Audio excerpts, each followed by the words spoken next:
State Department, Aaron David Miller, who just published a book called The Too Much Promised Land. He published an op-ed piece in May 2005 in the Washington Post, and the article was titled, Israel's Lawyer. And let me tell you what he says and I gave you the date approximately May 2005, and the book was just published. In that article and in the book, he comes back to the issue. He says the mistake of the Clinton administration, in which he was a major player, Aaron David Miller, it's not Afif Safieh, it's not Muhammad Ahmad, whatever, Aaron David Miller. He says the mistake of the Clinton administration was to be Israel's lawyer and not the even-handed broker. We satisfied ourselves to dish out to the Arabs, Assad of Syria, but also Arafat of Palestine, Israeli proposals and not our American proposals. And he says in that article, it's a pity that Clinton came out with the Clinton parameters in December 2000, 2 weeks before the end of his mandate, and Clinton did not think to have the same parameters offered at the beginning of the Camp David talks in July. And Aaron Miller says, had we shown more independence vis-à-vis Israel, can you imagine, we're speaking of America, the superpower, and of its independence, desired independence vis-à-vis the Israeli player. Had we brought the American proposals, the Clinton parameters, in July at the beginning of Camp David, by December we would have had peace, and I agree with him. Unfortunately, we came out after having lost time, 8 years, dishing to the Arabs Israeli proposals. The Clinton parameters only surfaced in December 2000, meaning 2 weeks before the end of the second mandate. So, my friend, I for one believe that we also have to put questions, the way I answered the previous gentleman. We need to revisit regional diplomatic history.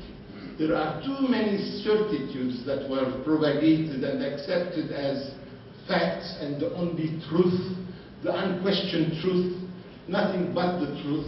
And I believe we need to shake certain pillars of those convictions with facts and an open debate with great respect to the players and the game. And I believe one of the issues that need to be revisited is the Camp David talks of 2000. The one who sets the record straight is another American Jew, Rob Malley, whose name you must have heard of recently because he's one of the advisors of Barack Obama. And Obama was accused by pro-Israeli establishment because that American Jew is one of his advisors, and he used to be in the National Security Council during the Clinton era on the Middle East. Both. Aaron Miller was in the State Department and Robert Malley was in the National Security. I'm not taking two individuals that I found on the pavement of I don't know which state and street.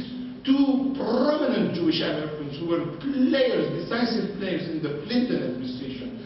You go back to Robert Malley, M-A-L-L-E-Y.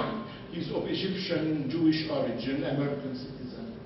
He was a key player. He wrote 2 long articles in the New York Review of Books where he apportions the blame for the failure of Camp David talks.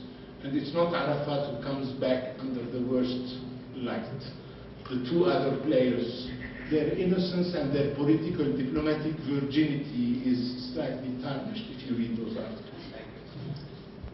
Thank you for being here. My question is very plain and rather blunt. Maybe the answer is more complicated than the question. Let's see. Put the question first. But this question has really baffled me for all these years. Here is a blatant injustice done in Palestine. And here we have a superpower, United States, with all the good principles enshrined in its constitution and where people reach out to help others and stand against injustice. What is the reason United States has consistently, all in all, supported Israel and not even played a role of an honest broker of peace, much less standing against injustice? I personally believe in the constant questioning of all dimensions of all those issues, and I'm in favor of a new architecture of relations between America and the Arab world, and I'm in favor of revisiting the nature of the architecture of American relations with Israel. And I, for one, believe that the topic that was addressed by the two professors from Harvard, Chicago, in their monumental book, The Lobby, is the right approach. Unfortunately, there is a major lobby in this country that has hijacked, confiscated, diverted, and monopolized the formulation of American foreign policy towards the Middle East. And what the two professors have said, and that I find rather timid, was said 10 years ago by an American Jewish publisher called J.J. Goldberg, who published a book, and the reference is J.J. Goldberg, Jewish Power. Whoever else, if Afif Safieh had written it, I would have been avalanche with every attack and character assassination. But J.J. Goldberg wrote Jewish Power in the early 90s, which speaks of the overpower of that lobby that grew accustomed in using one muscle too many and going one pressure too far. Yet, we have a moment of hope. I believe that the pro-Israeli lobby incarnated in AIPAC is no more in its golden era. I believe that the Jewish community, which is fascinating and diverse and not monolithic, is producing movements today that challenge and question the representativity of AIPAC and dispute their attempt at monopolizing the representation of American Jewish preferences. And I believe we, the Palestinian Americans and the Arab Americans and the Muslim Americans, should engage in dialogue with those Jewish Americans who question the influence, the power, and the message of the pro-Israeli lobby AIPAC. So how do we explain that America sided constantly, blindly, unquestionably towards Israeli misbehavior in the Middle East? I believe the power of a lobby, unmatched by a counterweight of another lobby still struggling to emerge and still learning how to walk what the others know already how to run. So the lobby is my explanation.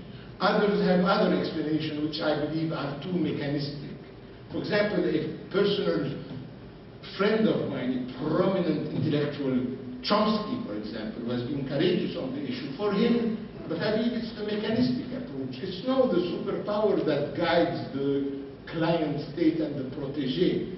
Well, you know, there is this debate on who wags whom, and I believe in that particular case, it's the junior partner that is often being the leading compass or the guiding compass of the senior partner. Yes, sir. Speaking about the scene here in America, forgetting everything else that we've talked about, just how could America make a difference in some positive way? A political will, as you were speaking about. The problem that I see we have is systematically, certainly in the last 10 years or so, America has suffered a virtual news shutout.